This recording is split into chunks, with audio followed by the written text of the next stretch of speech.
Good evening and welcome to the Faculty Research Seminar at SAIS Europe. My name is Eric Jones and I'm Professor of European Studies.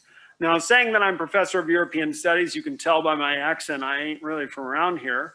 What we're going to do is a little bit different tonight from a European Studies perspective, and that's try to get a preliminary read on the US elections. Usually we don't wait almost a week to get a preliminary read, but this year we figured we would do something a little special, and it turned out the timing was all right. We're joined this evening by a really great panel of experts, some of whom come from SAIS and some of whom come from Italy, and you're just going to have to guess who's who. We're going to start with an introductory comment from Joe Renard. Now, Joe is in South Carolina right now, but originally Joe was based in Nanjing in China and is one of our faculty colleagues there who's been teaching there for many years. Then after I finish asking Joe questions, I'm gonna hit Justin. Justin Frassini is both professor up at the University of Bocconi in Milan and a longtime faculty member here at SAIS Europe, where he runs the Center for Constitutional Studies and Democratic Development. And he's a constitutional lawyer, so he'll help round out the perspective. And then we'll turn over to Catherine Fieschi, who's one of the world's great experts on the study of populism. Catherine, the think tank that's called Counterpoint, and she's going to help us better to understand what are the wider implications of this contest. But before we get to the wider implications of this contest, I think we should start with what actually happened. So I'm going to go over to you, Joe, our man on the scene in the United States. Tell us what happened, man. I'm really curious to know. If only you had the internet in Europe, you'd know what happened.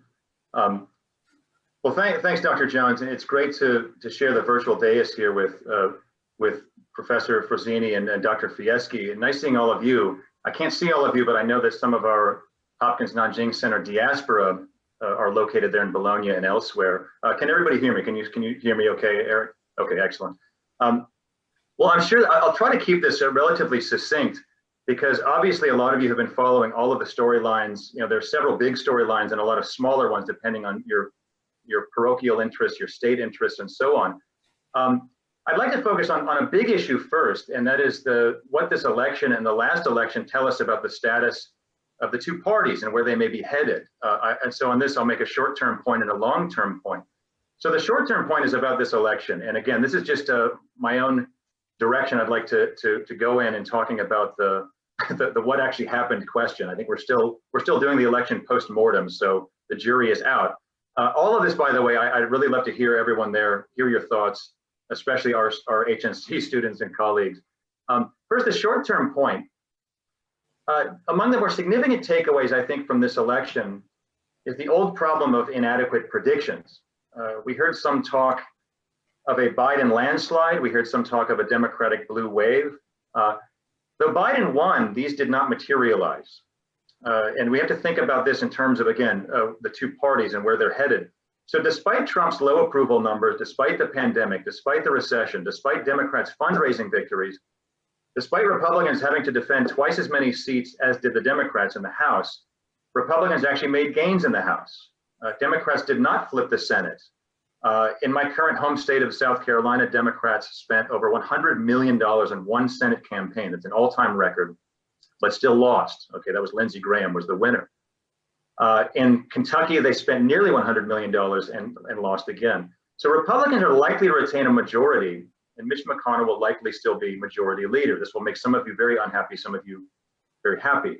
Now, it's true, this is I should say, a caveat, nota bene, that Georgia is still in play. My former residential state of Georgia is still in play. We have 2 Senate seats there, and they're gonna have a special election.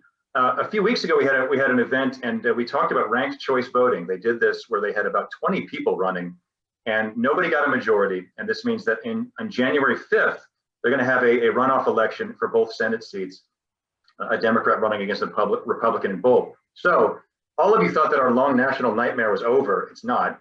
The election continues. Like, why do we care? Why do we care about what happens in Georgia? Because this is actually the future of the Senate. The Republicans have had a Senate majority now for several for several Congresses. And so their 53-47 majority is going to be winnowed down to something else. if Democrats pick up one seat, then it will be a 51-49 majority. If Democrats pick up both, and the inside word has been that they don't think it's likely, but if they do, it'll be 50-50. And any deadlocked vote will be thrown to the vice president, who will be Vice President Harris. So this is the short-term point.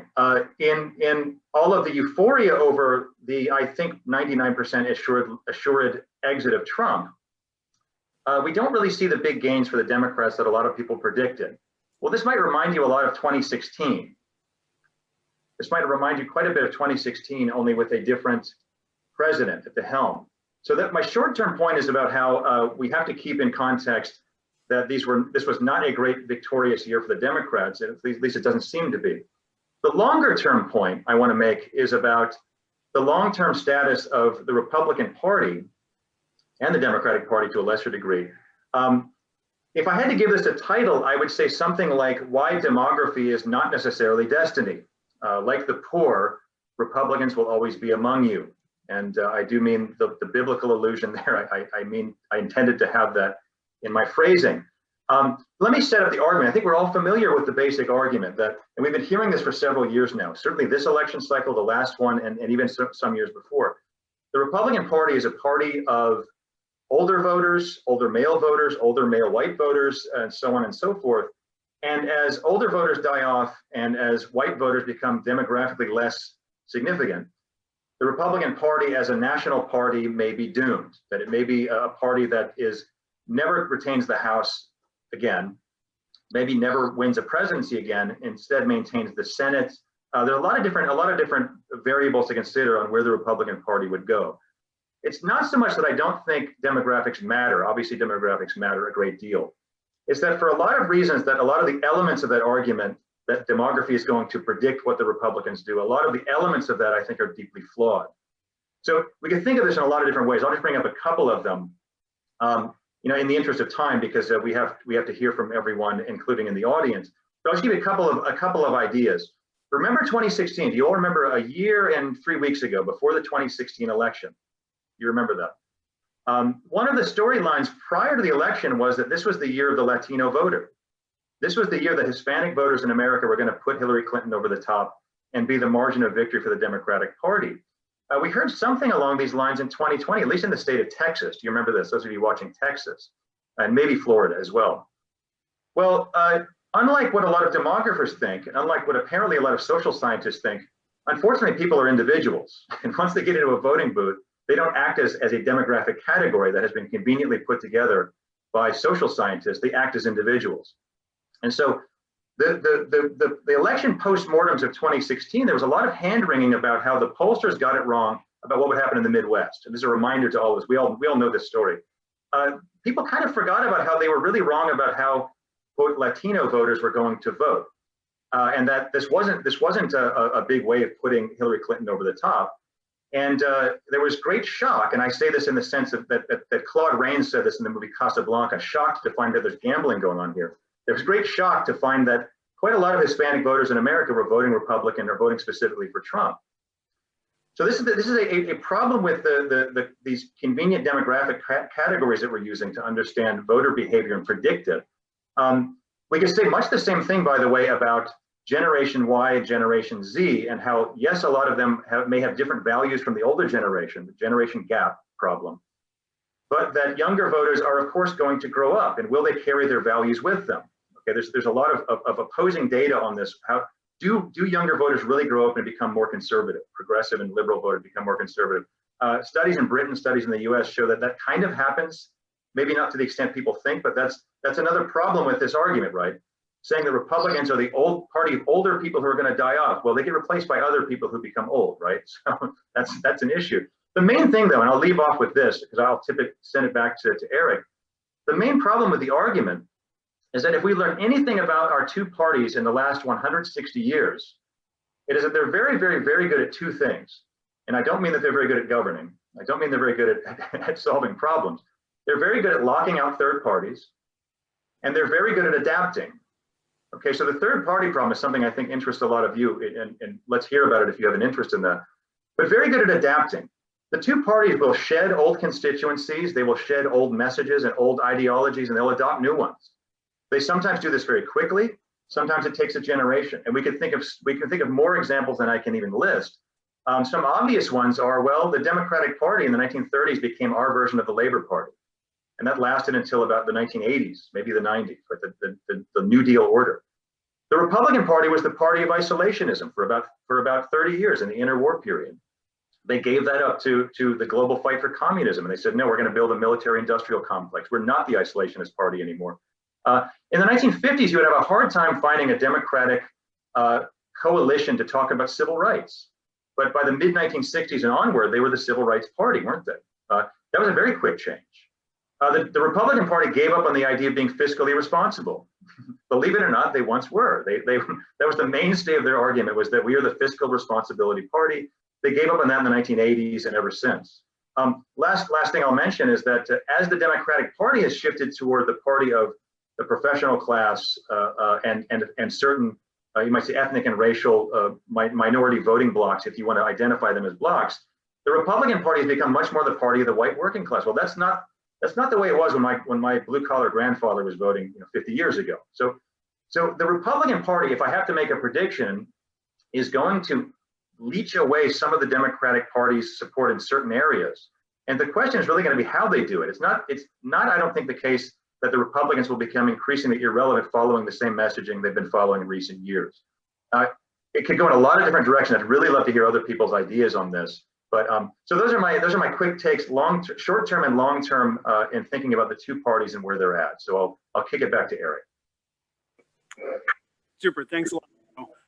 I think one of the many issues that Joe raises is this issue about the constitutional checks and balances, and we certainly have questions about whether this is going to be an effective government, particularly if the Senate is held by the Republican Party. But there are also questions about what just happened to the judiciary and what's going to happen to the judiciary in the future. Justin, can you give us some insights on how the constitutional order is going to evolve in this new situation as we look ahead?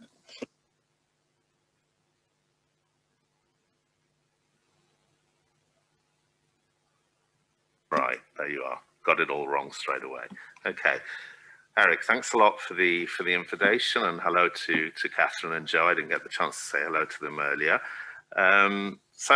Well, my comments would be the following. I have, in the last few panels that I've taken part in that have been talking about the United States and the US's constitutional system, I've been very critical.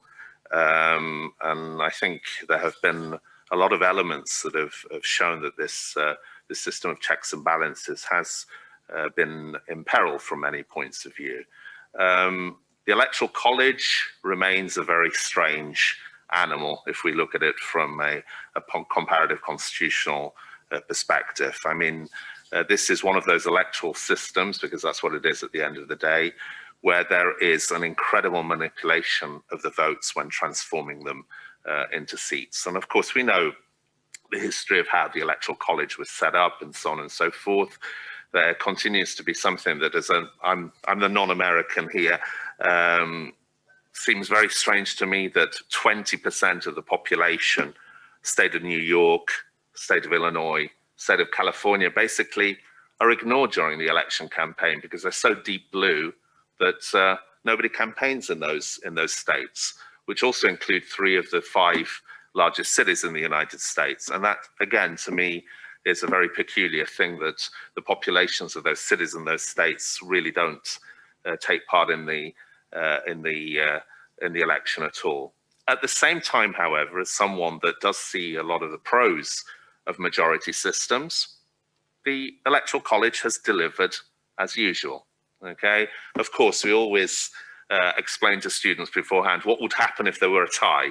Okay, at a certain point, it looked as if Joe Biden might get to the 269, and then Trump would get the others, and there would be a tie, and we'd talk about what would happen in that case. But it didn't happen, and it was very unlikely that it would. It's given us a result. We have a clear result. Now, if that's something that we want to obtain with an electoral system, well, mission accomplished. Okay, the problem is going to be convincing Donald Trump to leave the White House, but that's another kettle of fish. But we have had a smooth changeover so far. The second thing, which is very peculiar and renders the United States an outlier, is the fact that all electoral matters are basically a competence of the states. In some states, they're even delegated to the counties. The example of Nevada is a good example of this. Now, that is very strange, and it certainly doesn't help things. The fact that you do not have an harmonized electoral system in terms of how you vote and so on and so forth. From this point of view, allow me to cite a little project of BEPA in collaboration with the CCSTD. We did an episode of the Dash where we were interviewing students and asking them how they voted, and they were explaining literally and technically the different ways in which they voted. This, seen from outside the United States, is all very strange and very peculiar. But again, allow me to say, one thing that has worked and worked really well has been the electoral management.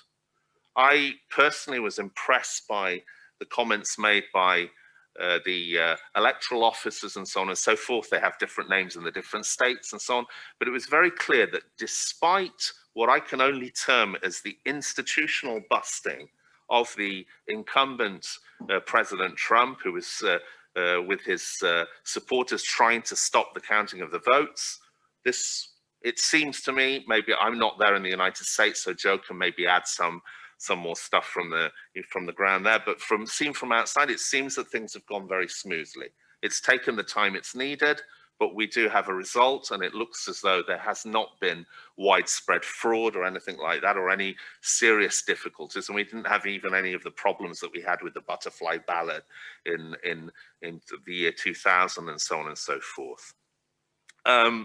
There is the problem of how we are going to see the changeover, the transition period. It's obvious this is a non-legal comment, but allow me. Biden, on one hand, very institutional in the way that he has been behaving, even during the counting of the votes, his press conference and so on and so forth. They're all very reassuring, and the speeches that he's given, he's very institutional. Trump looks like a poor loser at this point, and it will be interesting to see what happens, whether at last he will concede. Of course, then this leads us to, I think, the core of what Eric wanted to mention, the litigation in front of the courts. I may be terribly wrong, and I often am, but I think that all of this will come to nothing at this point, because it is not an election too close to call. We're not in the situation we were in the year 2000. All these lawsuits, I think there are about 4 or 5 actually in front of the Supreme Court and another 20 in front of the state courts. I'm of the opinion that nothing will come of this. Okay, you can nail me on this one in 2 months' time if Trump ends up staying in the White House because he's won all the litigation in front of the Supreme Court. And I'm just going to mention this, Eric, if I may. Yes, there is a 6-3 majority in the Supreme Court, and this is interesting in terms of the whole issue of checks and balances. Yes, there is a decision that was taken on the 27th of October where Justice Kavanaugh made a very inappropriate citation of Bush versus Gore, which, as many of you know, was a very peculiar case which the court made very clear was not to be considered in any way a binding precedent or anything like that. In fact, up until now, it has been cited once in a footnote. However, that very controversial citation should worry Trump, because it basically affirms once again that this is a competence of the states. Kavanaugh in particular underlines the state legislators rather than state Supreme Courts. But all of this, unfortunately for Mr. Trump, is not good news, because in most cases, this means that the laws that were brought in, the adjustments that were made to deal with the pandemic, most of these will be upheld, in my opinion, by the state courts or thrown out. I won't go into the technicalities. We'll maybe come back to this, but I would, as a constitutionalist, strongly urge Joe Biden not to do anything like packing the court or anything like that. But we'll come back to that maybe later. Okay, so so we're not going to pack the court, and the Republican Party is not going to go away. But at least, Catherine, we've seen the end of populism, right? I mean, we're never going to have to worry about that anymore. What do you think that this election tells us about how healthy democratic politics is and the traditional patterns of representation that we've experienced? So I think I wish I hadn't laughed so heartily at at your statement that we've seen the end of populism. But I think that of course there's huge relief, right? There's huge relief that we didn't see a Trump victory, and there's obviously a temptation to actually want to put this behind us, and there's a temptation to want to interpret this as, in a sense, a turning point, a turning point on the heels of COVID, as the final Brexit agreement possibly finally gets signed in the next few weeks, that perhaps we're turning the page on populism. I think, I have 3 words, right? And that's 70 million voters. And I think that, we cannot simply dismiss these 70 million voters. First of all, because I think they force us to ask a number of really important questions. The first question, which I think that as a number of us who study populism and have studied populism for far too long haven't come to terms with, is an actual understanding, the deeper motivations of such voters. It's often swept under the rug with, anger, inequality, the tail end of recession, cultural marginalization, feeling dismissed, a kind of diffused resentment that gets instrumentalized, by a particular political personality at a particular moment. But I think what's really interesting about the case that we've just seen is that there was such, in the middle of the maelstrom of the COVID pandemic, there was this thin silver lining that people kept pointing to and saying, this really goes to show that what matters and what's going to matter to voters is competence, science, expertise. And what the recent this recent American election shows, and actually the vox pops were pretty strident. If for those of you who caught some, these people who were interviewed, but certainly these people who voted, you could not imagine a poorer, a more calamitous handling of this pandemic, and actually it didn't matter.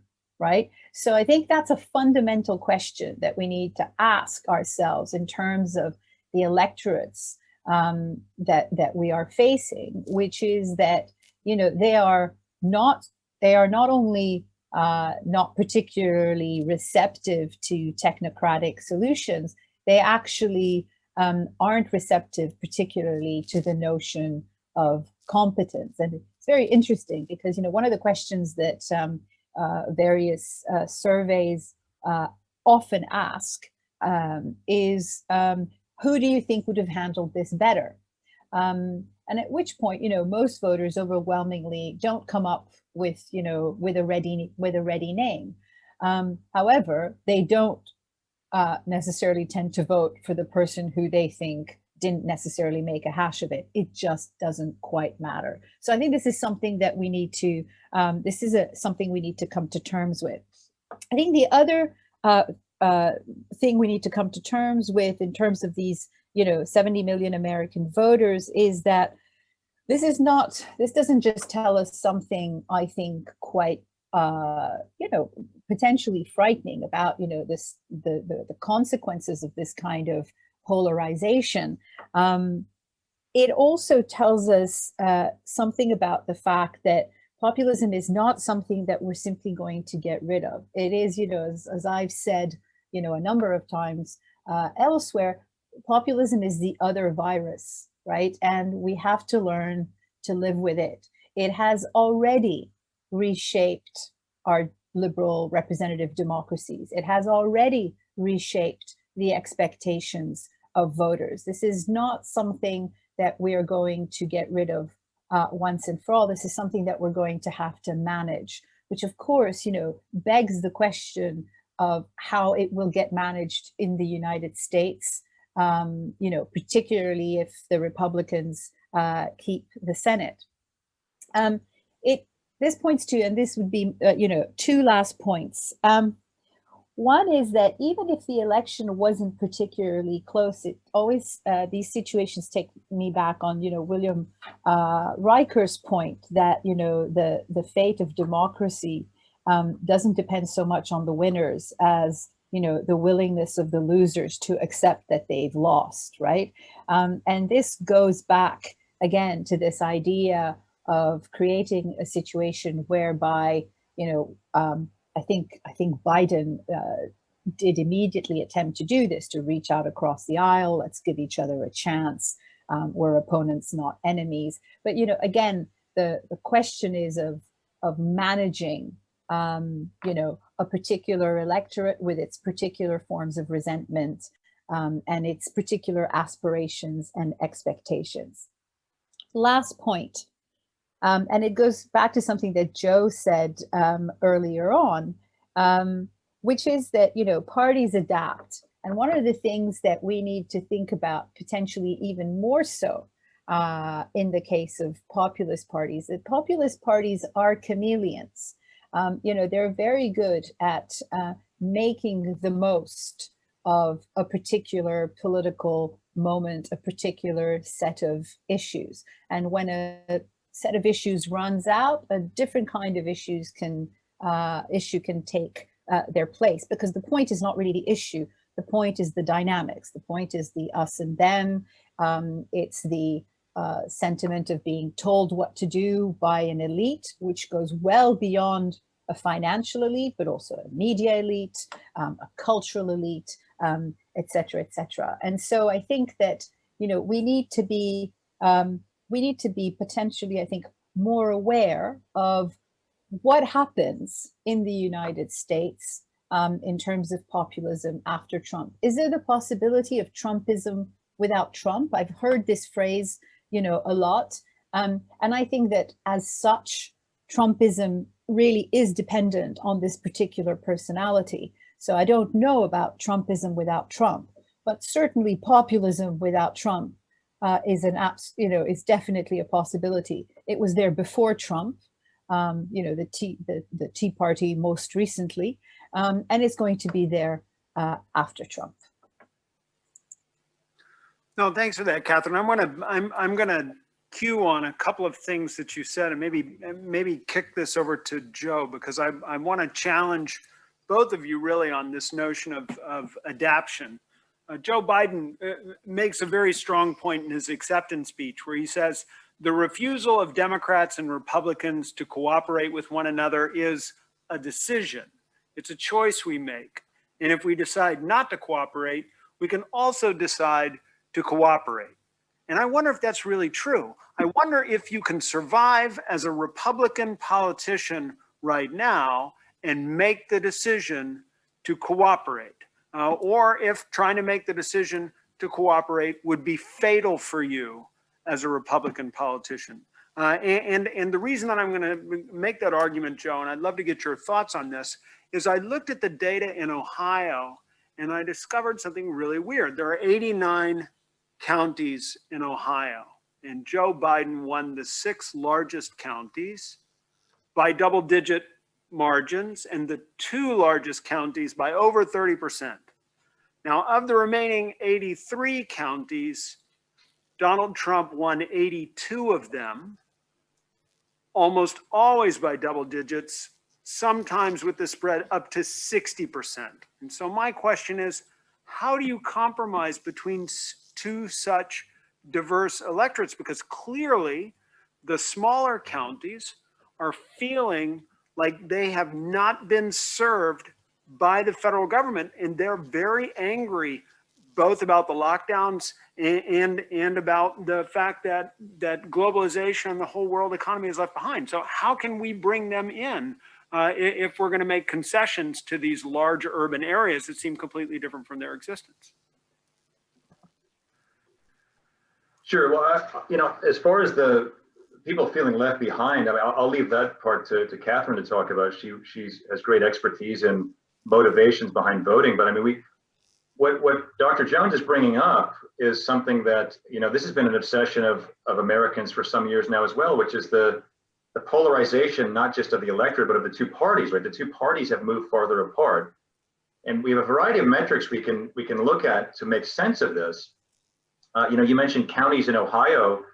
You know, you can obviously do this kind of study in the battleground states or just nationally. You know, if we go 1992 to 2016, for example, this is an example off the top of my head, we see that in 92, there were more than 1,000 of what we would call, let's see, these were not congressional districts, they were counties of certain population size. More than 1,000 that were contested, right? Where the balance of victory for the president every 4 years is within a few points. Okay, so that's the one meaning of the term contested election, of course. By 2016, there were about 300 of them. And so number one, we know that that's happening. We know that districts themselves are becoming more dominated on average by one party or the other. Now, why that's happening is a hard question, right? Some studies suggest that it's, you know, people are moving from one place to another. You call it ideological migration. There's some evidence that this happens in some places. I think it's probably more the case that certain sets of images, sets of signs, you know, of certain kinds of things are being projected to people in certain places, and they're saying, this is what your identity should be, right? Your identity should be, you live in this place. This is what we believe in. And so there was a kind of, in a sense, an imagined polarization in addition to the actual, you know, belief in a polarized party identity. So there, like I said, a lot of different metrics, and you know, that's just one of them. You can see how the two parties have moved in terms of how they vote in Congress. And this is, so different people measure this in different timelines. Some from the 1960s to the present, but most, I think, salient is from the 1990s to the present, right? In a sense, this all starts with the Newt Gingrich Republicans taking over the House in the 90s and bringing in these kind of really hardball tactics. Now, I'm not picking on a party here. I'm not taking a partisan point, but just objectively as I can be, these kind of hardball tactics like, we're not getting what we want, let's close down the government. So government shutdowns in the 90s and 2000s that are the longest we've ever had, using the filibuster, using the Senate filibuster. The filibuster, you know, and Dr. Frazzini would know more about this than the rest of us. The filibuster was very rare in the old days in America, you know, 70, 80 years ago. And now it's very common. You know, the idea of impeaching President Clinton, later impeaching President Trump, the idea of you know, the Russia probe and maybe having that as a way to remove Trump from office. I mean, there's a lot of real hardball tactics we can start in a way in the 90s. And so it's a very good question. I have some optimism, but I don't know if we find an easy way in the short term out of this, these really institutional divisions. You know, I've suggested elsewhere there are political solutions to some of them, but if people are living in places where they believe we have different values from people living in the city and vice versa, that's the old American problem of, you know, the city versus the village, right? The urban versus rural. And I dare say it's a class divide as well. We don't talk about class very much in America, but it's there, right? I talk about it, but I find it's not very popular. So, but a lot of this question, Catherine, would be much more qualified than me to talk about. I mean, can you hear me? Yes. Okay. No, I think that one of the issues here is that potentially, you know, cooperation is probably not what I meant by the populist parties adapting. I don't think we're going to see. I don't think we're going to see easily much cooperation. I do think that what I mean by a populist party's capacity to adapt is the capacity to pivot, right? The capacity to pivot from issue to issue, in part for two reasons. You know, partly because particularly, I think, in terms of, contemporary forms of populism, the beliefs are very, very thin. If you go back potentially 50 years ago in France or in Italy, you probably had some, historically rooted beliefs about religion or, about education. These have largely been watered down. So you've got a relatively thin belief, what one scholar refers to as the empty heart of populism. This idea that there's really not much at the core of it.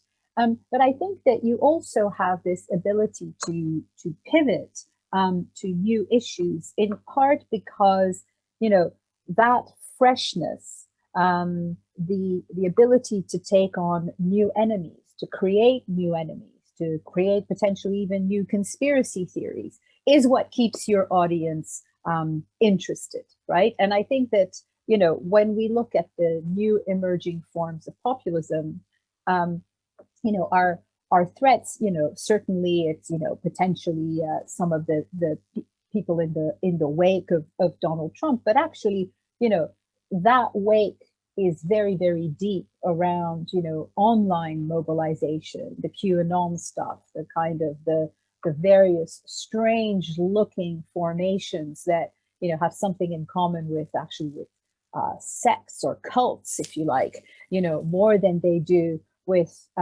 political parties. And I know this sounds a little bit outlandish, but that's the kind of adaptation also that I'm talking about, which is that the polarization that we see on a national level also, I think, in a sense, obscures the fact that we're also talking about huge fragmentation.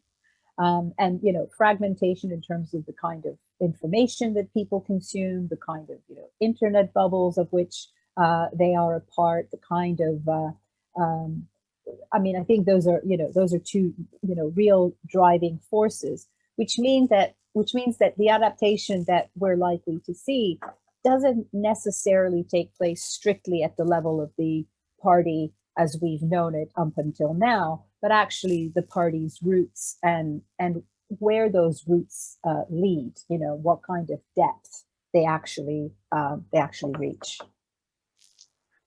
So I want to bring you in on this, Justin, because the reason I highlighted the urban-rural divide is because we know that rural communities are constitutionally privileged in the United States by dint of the fact that rural states get 2 senators, which means not only do they get overrepresented in the Senate, but by the way we calculate the Electoral College, they get overrepresented in the Electoral College as well. And I guess my question is, given their overrepresentation, first, why haven't they been more successful in getting their major issues addressed? That may be beyond your purview, but second, what is the real threat that overrepresentation will be challenged either by attempts to reform the Electoral College or by attempts to limit the cloture rule in the Senate, which would limit their voices in the Senate?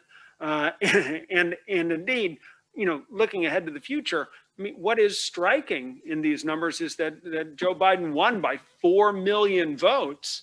And it just turned out that very slim margins, he carried a substantial majority in the Electoral College. But it could have been another way, right? So I'm curious how robust our constitutional structures are in the face of that kind of division. In a certain sense, this election, I know this seems paradoxical. You've heard me say this before, Eric. I don't think the American constitutional system could be transplanted elsewhere.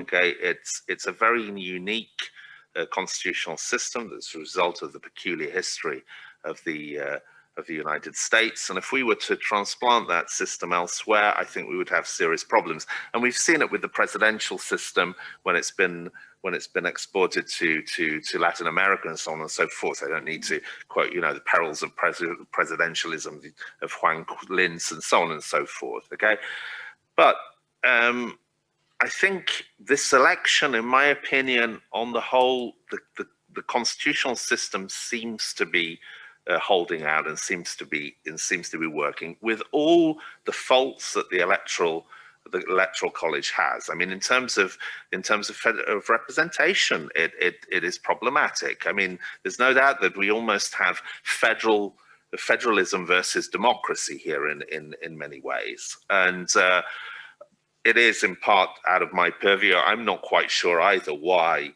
the rural states that are overrepresented have not been able to get their message across. Or maybe I do know. It's because at the end of the day, they really are and truly believe in the sovereignty of the state. They see that. Here maybe Joe and Catherine want to add something, but it seems to me that a lot of these rural states, they see the federal government as something very far away and fundamentally the enemy, and therefore the idea of sort of really trying to interact with the federal level is just goes against their very nature, and therefore from this point of view, I think that's one of the reasons why they've not been able to get their message over. Amendments to the system. I know, I think one of our students was telling me about some sort of attempt to modify the rules with regard to the electoral college without actually modifying the electoral college. But the issue of whether electors are obliged to vote for their president. There is even a decision of the Supreme Court on this quite recently that has said that the state legislators can introduce fines or other administrative sanctions towards electors that didn't vote for their candidate, but their vote in the electoral college would remain firm. But to be honest, that's a non-issue, because that only comes into place if you have a very close election. Is there going to be a reform of the electoral college? No, because we're in a catch-22 situation. It's competence of the states. It's the states that would have to modify, for example, the way that they assign the electoral votes. They're not going to do that. I mean, we only have those two little cases of Maine and Nebraska where the electoral votes are assigned in a slightly different way. But who's going to start? Is it going to be California that suddenly decides, right, we're going to assign our votes proportionally? Great, you've just handed over a mass of votes to the Republicans. I mean, given that the California is majority Democrat, if they were to do that autonomously without an agreement with the other states, it wouldn't work. So you're in a situation where I don't see any sort of in the short term any possibilities of amending the system.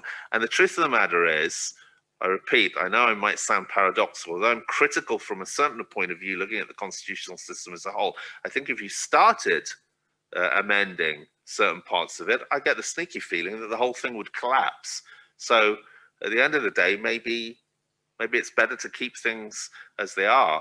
And then I'm going to enter into an area which is not mine. Maybe it's going to be demographics and other things that are going to change the way things work in the United States. But, you know, that's not my area of expertise, so I'll stop there. Just one thing that I'll throw out to Catherine, when she's talking about populist parties, if I may take the example of the Movimento Cinque Stelle, that undoubtedly is a populist party. Now we could discuss whether there's a difference between right-wing and left-wing populist parties. I personally am a bit dubious, but that's another issue. But I think the Movimento Cinque Stelle, my prediction is that they are going to do very badly in any future election, and that is because they've gone against the rule that Catherine was talking about, i.e. sort of not maintaining the them and us. They've started collaborating with the them, and I think that is going to be fatal for them in the long run. That's just a little example from Italy. Okay, we're starting to get some questions in the Q&A box. If you are online, and we've got 88 attendees, so it's an extremely well-attended event, and you want to ask a question, please ask it in the box. I'm gonna take the questions in the order that I see them, but I'm also gonna try to combine them when I see them align in terms of themes, and I want to make sure that it does come across as something more of a balanced coverage. So I need to get some insight, Joe and Catherine and Justin, on the divisions on the left, right? Because if we were doing this conversation in a European context, the left would be hopelessly divided and the right would be somewhat more coherent. And in the US, I think it's surprising that the Democratic Party held together, to be honest. And I'm curious what people think, whether people think it's going to hold together under the strains of government. And I say that not just because I think ideologically there are divisions within the Democratic Party, but also because as Joe pointed out in his initial conversation, the Democratic Party includes a lot of demographic groups that actually have the audacity to think as individuals. And Arthur Appleton has a good question. He's like, you know, can we distinguish between Latinos in Florida and Latinos in the Southwest? And I think the answer to that is not only yes, but probably increasingly in the future, we're going to see even greater divisions within these groups as they become more accustomed to being listened to in democratic politics. Anyway, Catherine, can I get you to chime in on that? Why does the left seem to be so united this time around, and how long is that blue mirage going to last? Well, I think that one of the advantages that they have, you know, that the United States presents, contrary to a number of, say, European contexts, is that no one is governing in coalition, right? So that takes some pressure off. I mean, one of the reasons why the Movimento 5 Stelle did so badly is partly because, you know, they became one of them, but not only did they become one of them, but they became part of something that populists particularly detest, which is a kind of compromise, which is exactly what a coalition is, right? But I think that, you know, taking off the coalition pressure is a big deal.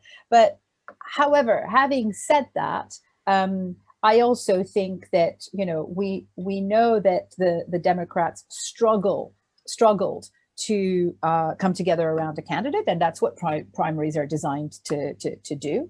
And to some extent, of course, it's a fictional it's a fictional exercise in alliance and cooperation.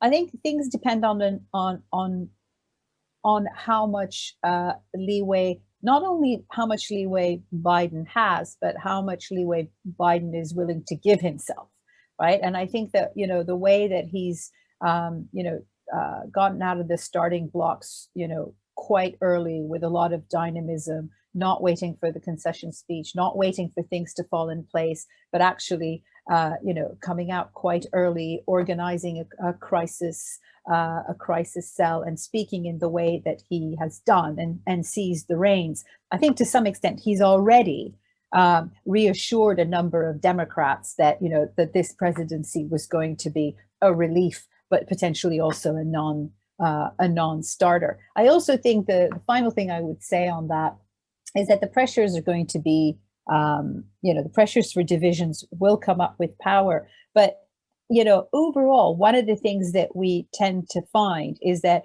the longer a party is out of power, the more fragile or the more divided, in a sense, it is once it gets into power. And to that extent, I would argue that the Democrats haven't had enough time out of power for these divisions to fester in a way that, you know, completely undermines them from the get-go. So, Joe, I want to hit you with a question that I got from Chris Lold, and I don't know the answer to it. Maybe you do. Chris is one of our alumni who now lives in South Africa, and his question is: how much of the Trump vote would you estimate is from rural populists, and how much is it just from normal Republican voters who are just not willing to vote for either the Democrats in general or for Biden and Harris in particular? Well, I mean, estimate is the operative word there, Mr. Lowell, because I know what you know. There's certainly the idea of that there is a Republican floor and that there's a Democratic floor, and that term just basically means like what's the minimum that any Republican nominee would get, minimum any Democratic nominee would get. And you know, there were questions about did we reach that floor, for example, when H.W. Bush, ran against Bill Clinton and Ross Perot. They get the smallest percentage of votes any Republican ever got. I mean, I can just say my gut tells me that quite a lot of Republicans are exactly as you've described. It's just it's not so much that they were Trump supporters, because people will say, and I agree with that. I agree with what Kathy has said. We should keep in mind, 70 million voters is not something you should just sneeze at, right? There's 70 million people pulled the lever for Trump, or touched the button for Trump. By the way, I love when you could pull a lever in the old days. Now you hit a button. It's just not so poetic.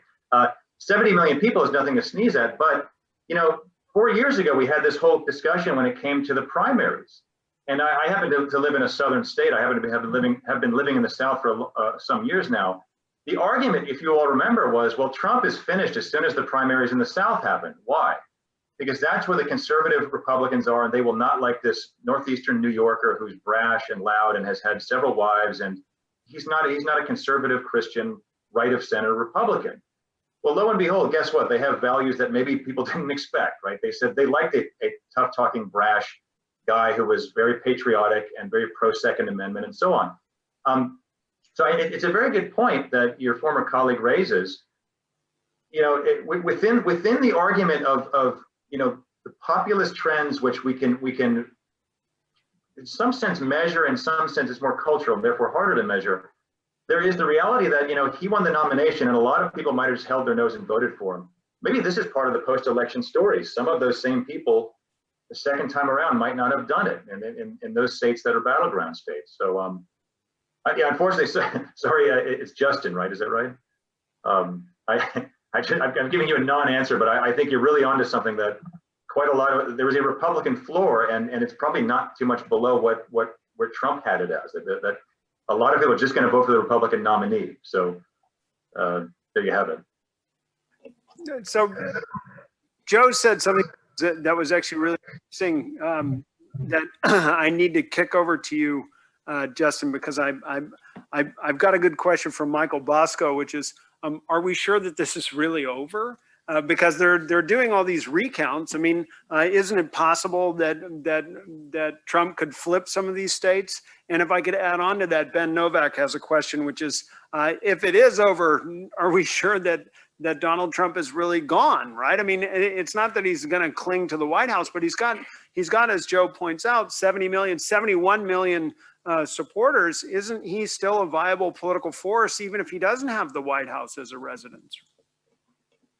Okay, great to have a question from Michael. Ciao. Sure, there could be. I think most of the votes are in. To be honest, on this one, I don't know what the state of play is at this point. What are we, 6 days since election day? But I think most of the votes are in, and I think it's unlikely that there'll be any flips in terms of the votes that are being counted, because I think Biden has a comfortable majority in most of the states that he's managed to conquer. What I would say to Michael is what I said at the beginning. Personally, if Trump thinks he can win it with his lawyers, with Giuliani and so on and so forth, with litigation in front of the courts, personally, I think it's unlikely. But I could get this wrong. But first of all, apart from the merits of the case, we have to determine, and this is important. So we've seen this across the globe. So good decision of the Supreme Court of Ghana in 2014, but lots of other places. Are the votes that are being contested decisive for a flip in the result of that state, and more general, are they decisive for the results of the election? Because that will count. The US Supreme Court will look at this if they decide to take a decision, because of course there is another question in play. I'm going to broaden the answer to Mike's question, and that is the reputation of the US Supreme Court itself.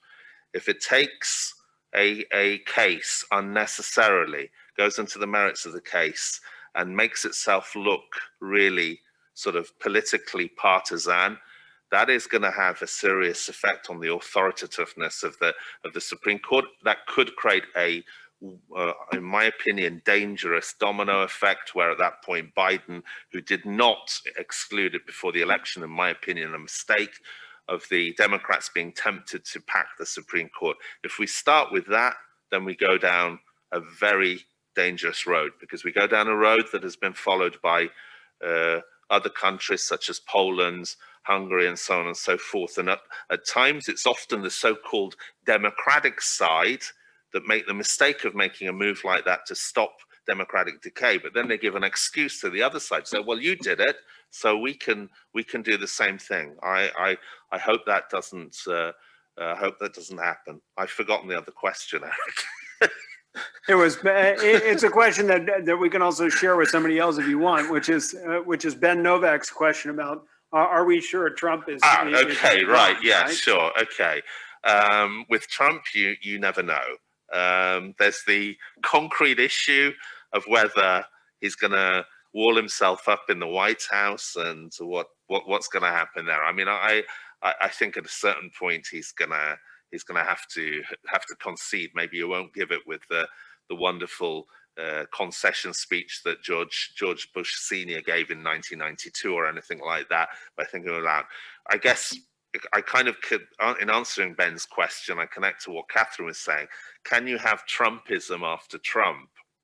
Well, as someone from Britain, I know that we had Thatcherism after Thatcher.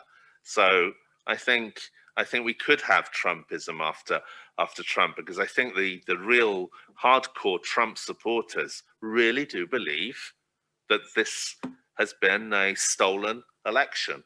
Just like, I'm making a comparison that works to a certain extent, just like hardcore Thatcherites believed that there was a coup d'etat in 1992 when she was disposed of as leader of the Conservative Party. I'm pretty sure that there, of those 70 million, there are some hardcore Trump supporters that are never going to give in, and they will push. They're probably already there thinking about Trump being the candidate for the presidency in 4 years' time. So no, we certainly, and we can't, as Joe and Catherine have underlined, you can't ignore 70 million votes. So Trump after Biden is the second most voted presidential candidate of all time. Joe confirmed that. I don't want to get my statistics wrong, but you can't ignore that share of the vote.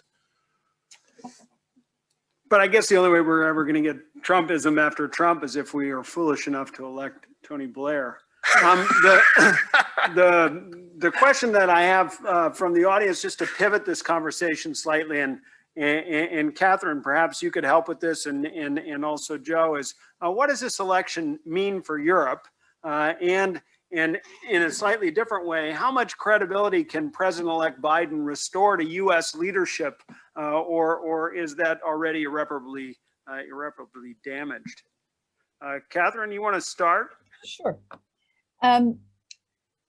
So I think that in terms of restoring credibility, I think there's no doubt that Biden can do that. Basically, not going back on his word, reintegrating, a number of the agreements and the treaties that he's chosen to leave.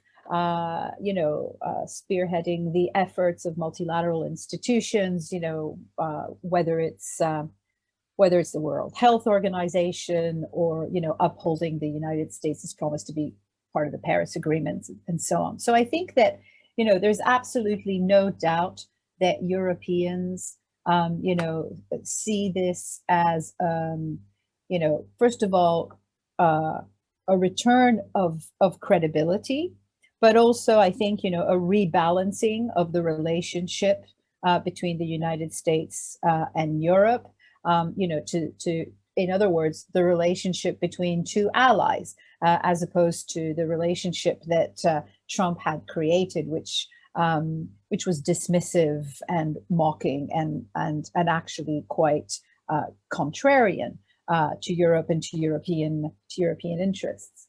Where I think that the Europeans have a greater number of question marks, and not, to some extent, the French perhaps more than the others on this, but I would say that, remarks in the higher levels of the German government recently suggested this is a worry that they potentially share as well, is this idea that they are well aware, Europe is well aware that there is no going back to the previous relationship with the United States, that, it had deteriorated terribly under Trump, but it had already changed and pivoted under Obama and before that. And, the American pivot toward Asia, its decision to put an end to foreign involvement in foreign wars, and and the calling out of Europe to take care of its own security neighborhood and contribute more to NATO. These are not things that took place under Trump. These are things that took place before. I think that, particularly for the French, one of the worries is that while they completely welcome and are hugely relieved by the victory of Joe Biden, one of their worries is that, a better relationship with Europe might actually stall the progress that they feel that Europe has made under these past 4 years in emancipating itself somewhat, from American hegemony, a hegemony that has turned away to some extent, right? That has ebbed away with respect to Europe. So I think that one of their concerns is, to put it, in very basic terms, just because he's nicer to us, does that mean that he basically just expects us to line up with him on every single issue or else? It's I've put it in kind of naughty terms, but I think that, in that respect, that is kind of what it boils down to. Just because we've got a nicer guy in the White House doesn't mean that we're going to stop pursuing a new form of European sovereignty, resilience, and autonomy. Yeah, if I could add to that, yeah, in a sense, the question is about, and I'll leave the European perspective to those of you in Europe, obviously, but in a sense, it's about America. Two things: America as partner and ally, which is the foreign policy question and transatlantic relations, but it's also about America as a symbol, right? A symbol of something, a symbol of, the tip of the spear with what are trends in the Western world, politically and otherwise. And, for the latter, I would guess that it depends a lot on what one thinks about various things that are of interest to more populist-oriented people in Europe, right? Like immigration, like trade deals, the post-industrial economies of northern countries, and so like I said, I'll leave that to those of you who are situated in Europe. But in terms of transatlantic relations, I know a lot of you in Bologna are going to talk more about this in the weeks to come. I think I agree with Catherine. I think there's got to be some trepidation after the initial euphoria, because there's no doubt that Joe Biden, although he's been a little bit cagey about what a foreign policy would be, and this is giving deference, by the way, to the question, did Biden really win? Let's put an asterisk next to that. But let's say, for hypothetically, there was a President Biden, he's been a little cagey about what his foreign policy would be, but he's not been very obscure about wanting to rejuvenate alliances. And he's talking, number one, about Europe, but also about the Asia Pacific, because America has several alliances in the Asia Pacific. And so I think this is of some relief to, as I would put it, the insider's foreign policy, right? This is the insider's foreign policy that, in a sense, Trump kind of ran against. No saying how many of Trump voters really cared about that, but that was part of his message 4 years ago. So I sense that you would see a revitalization of NATO and of bilateral relationships, but does that really mean that the Europeans are going to be happier in the long run? I don't know.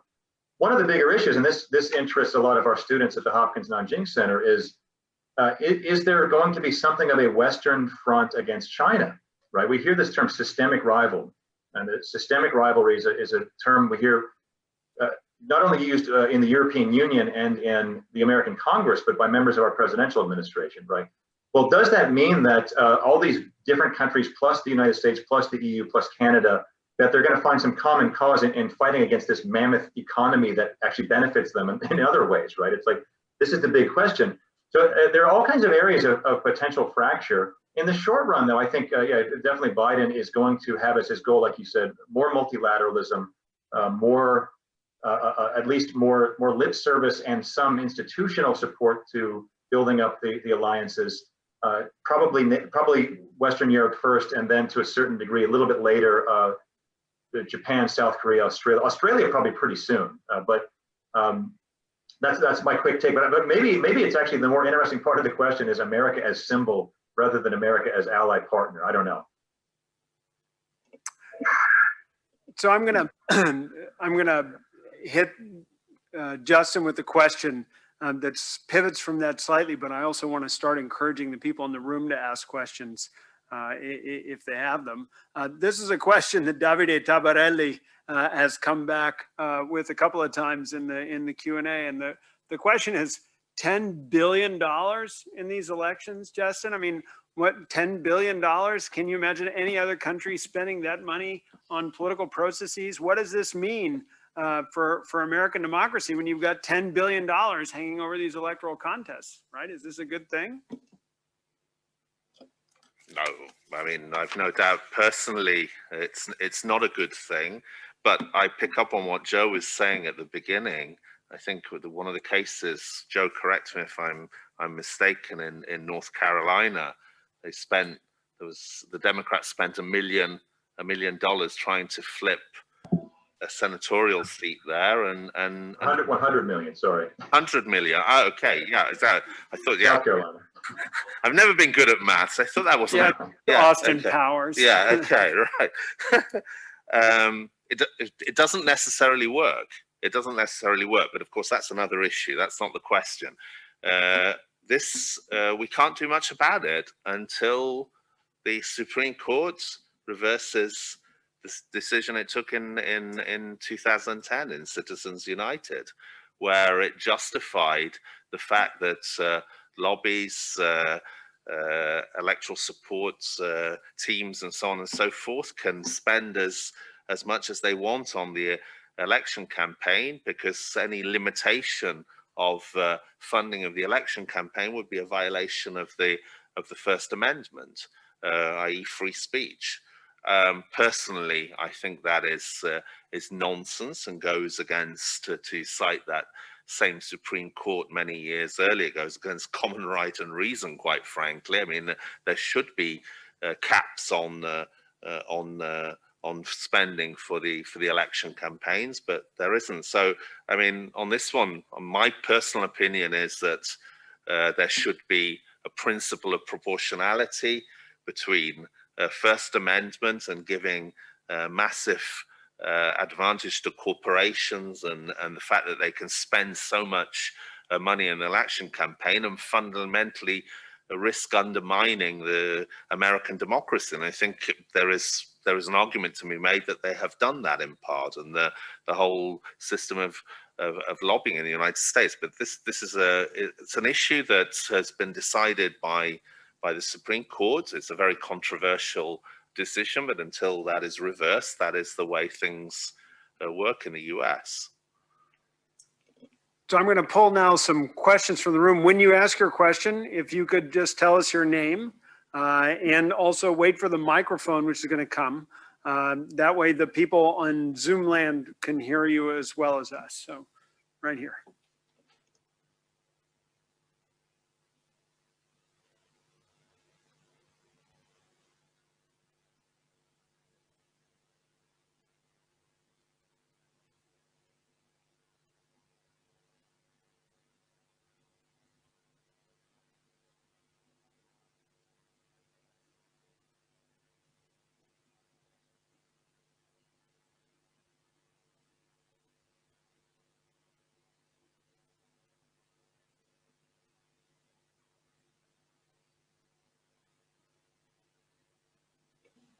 You know what, Catherine, why don't you take that, and then I'm going to encourage people to put hands up in the room, and we'll take 3 in the next round. I'm sorry, I was just typing into the chat to say we can't hear anything in Zoom land.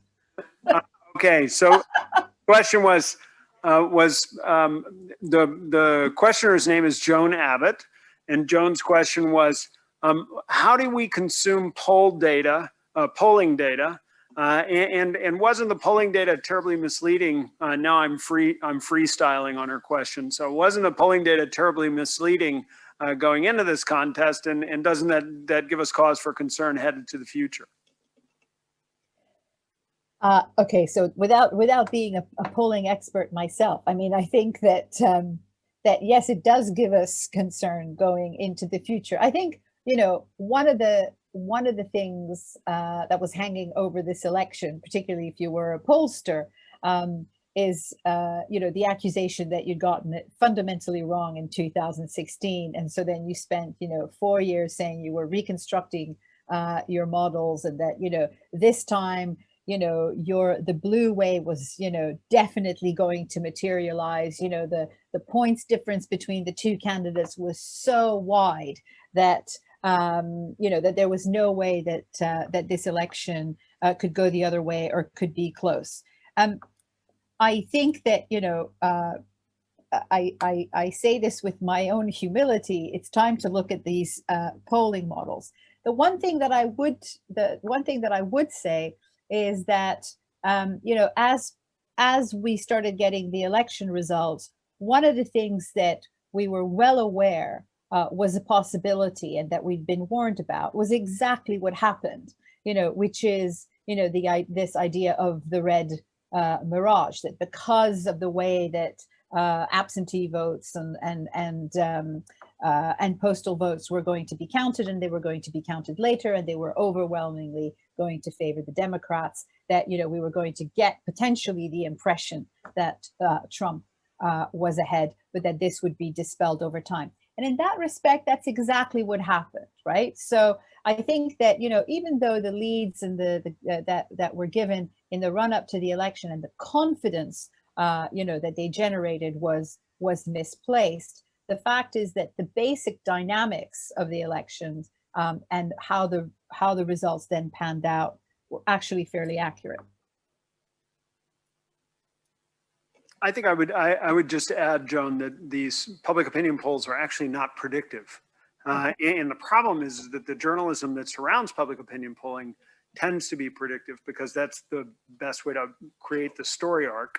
But since the polls themselves are not predictive, the polls are probably accurate in terms of the people that they have, and the modeling may be close in terms of the way they weight the interviewees to create a representative sample, in quotation marks. But the fact of the matter is, a lot of people still in this election changed their mind, or they made up their mind at different stages in time and delivered their ballots at different stages in time as well. So the late polling wouldn't have captured the ballots that went in as efficiently. Because can I just add something very quickly, Eric, which is that, you know, one of the things that I heard several American pollsters say since the election results came in was the fact that, you know, it was quite clear that, you know, a number of Republican supporters and Trump supporters, you know, simply did not admit to their voting intention, you know, and that this was something that they had become aware of. And it's very interesting, because I remember a time 20 years ago where when pollsters you know, ran electoral polls in France, they multiplied the voting intentions for then Jean-Marie Le Pen by 3 or 3.5, right? They knew that was, you know, the coefficient that they had to use to get even anywhere near you know, the actual voting intentions for somebody who was going to choose to vote for the Front National. So it's interesting that, you know, there's a bit of a catching up here when it comes to voters being slightly coy or shy about admitting to voting intentions. Can I add one thing, Eric, really quickly? This is just for those of you who are in Europe. You know, this is the most unusual voting process we've had in my lifetime, and my parents' and grandparents' lifetime, because of COVID. And so this is really more of a point about the actual process of how do you cast your vote. It was very confusing. It was very long-term. In a way, I'm defending the pollsters indirectly, but, you know, every state, like Professor Frazzini said, every state handles elections its own way. Different districts handle them their own way.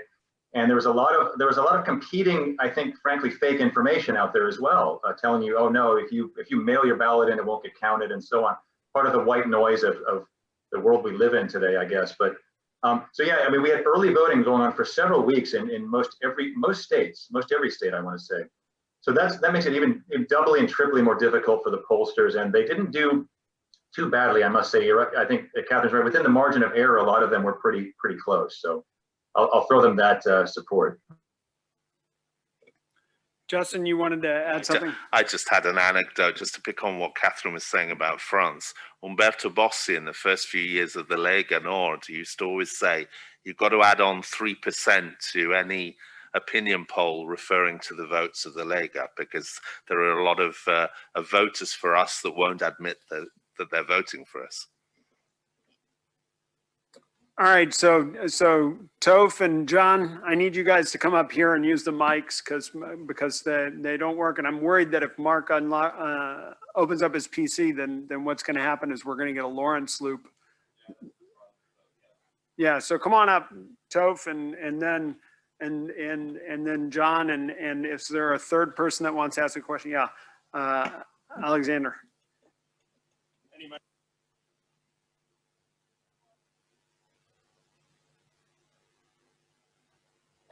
Cool. Can you hear me?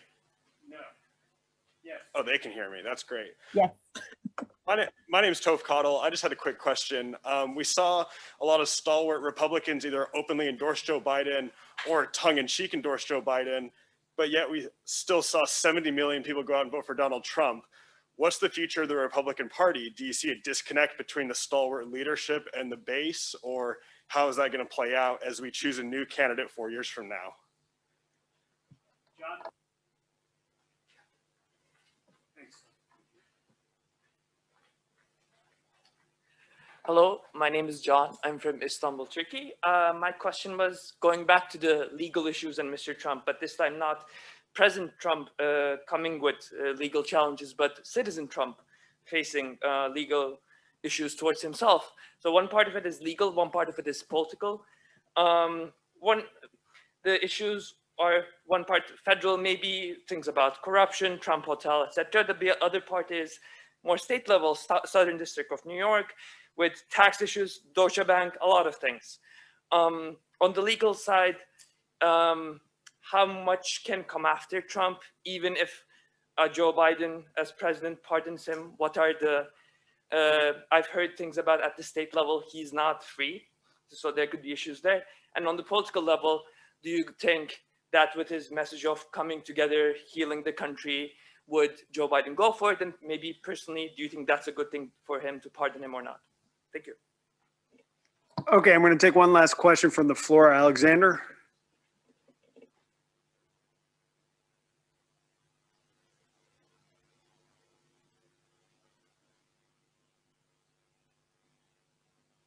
Can you hear me? So my question, I asked it on Zoom as well. Kind of back to demographics. So one of the things I kept on talking about during this entire election is the impact of the Latino vote.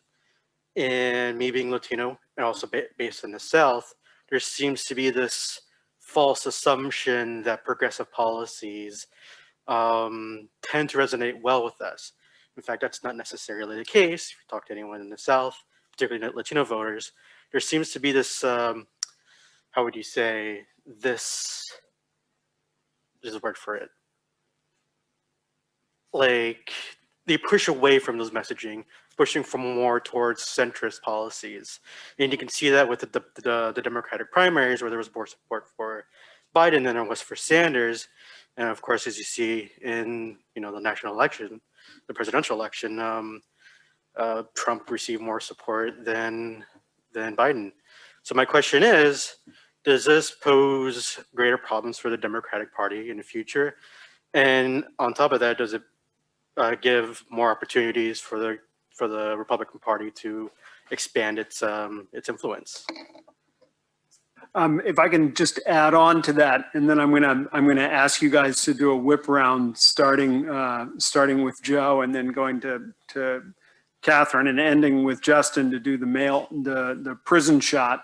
What I want to add to it is a really interesting question by Nina Hall, which is it's a twofold question. First, why did 20% of black males vote for Donald Trump?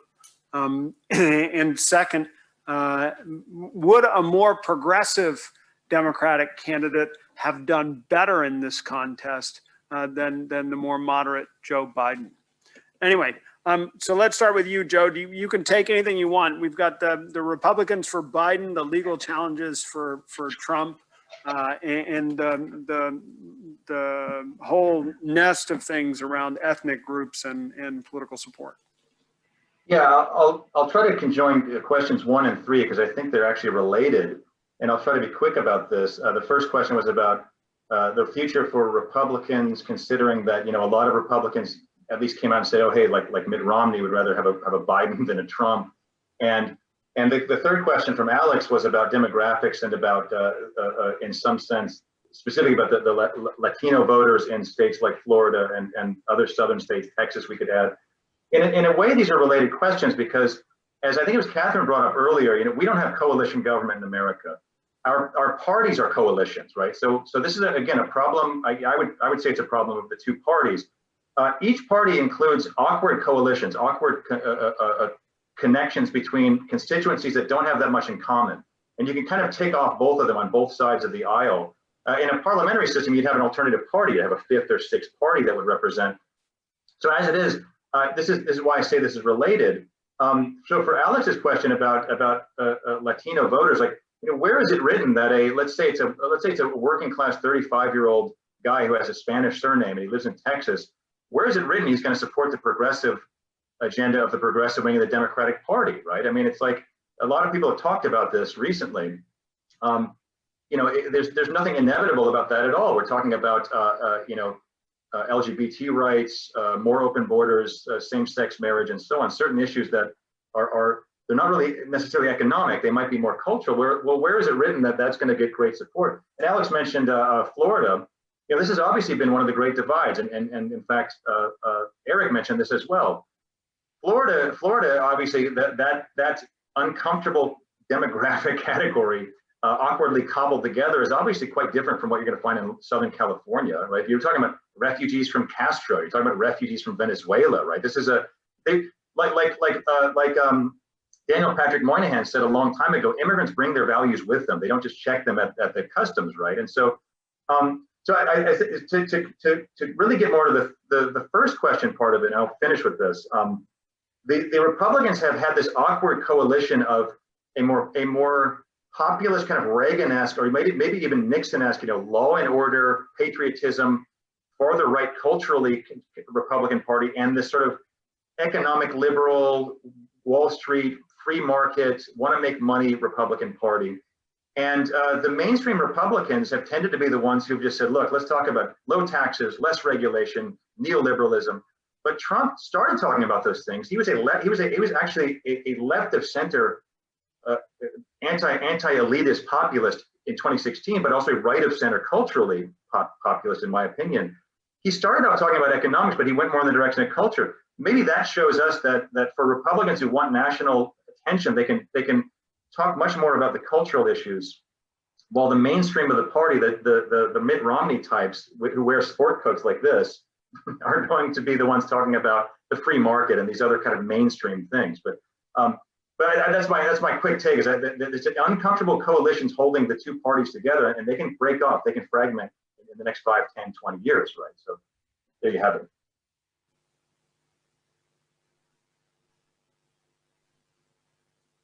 Catherine, you want to? Sure. So just picking up, I guess, to round off on a number of questions and a number of issues that you've raised. I'm really interested in this idea of whether a more progressive candidate would have done better. And here, I'm slightly torn because there's a part of me that thinks that probably not this time around yet, right? That if you look at the demographic figures, the stuff that that Pew Research Center, for example, has been putting out over the past few months. Even without believing that, demographics are destiny, the fact is that, we are on the cusp of an evolution, which may mean that, 4 years from now, a more obviously progressive Democratic candidate might have done better. But I think that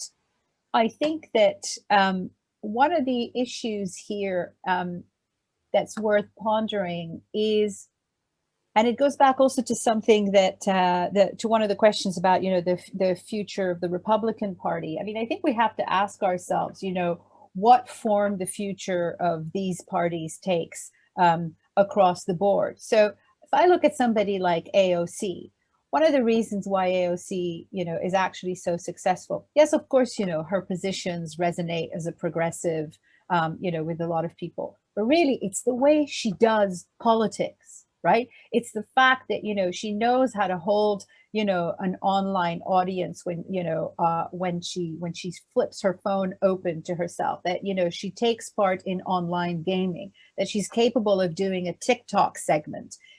This sounds, horribly cliched, but I think that we really do need to think about, again, the evolution of people's expectations and what they expect from participating in politics, whatever party they're from, right? What kind of pleasure, what kind of satisfaction they get from it. So it's not just a question of progressive versus non-progressive, or even sort of an emotional appeal versus a non-emotional appeal. It's the fact that I think all of us, and certainly, younger generations, are extremely susceptible to an appeal of a particular kind of speed, a particular kind of accessibility, a particular kind of connection and connectivity. That, I think, is the real evolution that we are going to see, that we're already seeing, and whether or not our mainstream candidates are going to be able to roll with those punches. Yes, it's about their views. It's really also about the way they do it.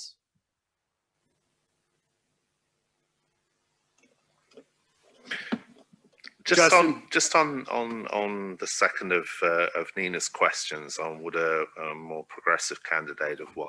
Obviously, I don't have the answer to that. What I can say, and this could be sort of, I think it's food for thought. What we do have is a professional politician who first was a candidate in 1972, who has beaten the populist Trump. Okay, this is, we may like it or not, but this is a victory for professional politics and a professional politician.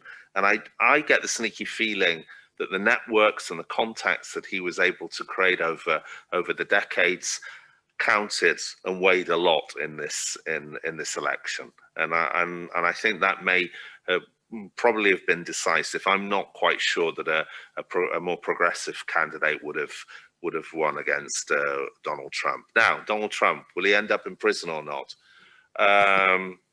Million dollar question. Once again, there is a bit like Italy rings familiar. We had this. We were asking the same question with regard to Berlusconi a few years ago. I won't pretend that I know all the cases against Donald Trump in detail. So, I will use a bit of rhetoric. Let the course of justice proceed from that point of view. We'll see what will happen. But certainly, if I were ever to be asked to give advice to President Biden with regard to pardoning Trump, no, that he should not do. I think that would be a grave mistake, and I think he would lose a part of his voters immediately. So the legal question leading it to, as Chan wanted, to the political, I think it would be a major mistake politically to do that, because he would lose more votes than gain from the other side. Don't think that the Trumpists would think, oh, what a nice guy he is. Now we'll vote him at the elections because he pardoned Trump, because they don't think he's guilty anyway. And a lot of them would say he doesn't need to be pardoned. He's been pardoned by us. 70 million voters voted for Trump, and he's been pardoned by the electors directly. So all of this obviously rings familiar to me, because this was the argument that Berlusconi used many years ago when he said, I don't need to be found not guilty by the judges. It's the people that have decided that I should govern, and so on and so forth. So from that point of view, I don't think Biden should grant pardon to Trump at all. I'll stop there. I think Justin has hit the right note to end this this preliminary assessment of the election. I mean, I remember when Silvio Berlusconi was put under house arrest, and the sort of empty feeling that generated, right?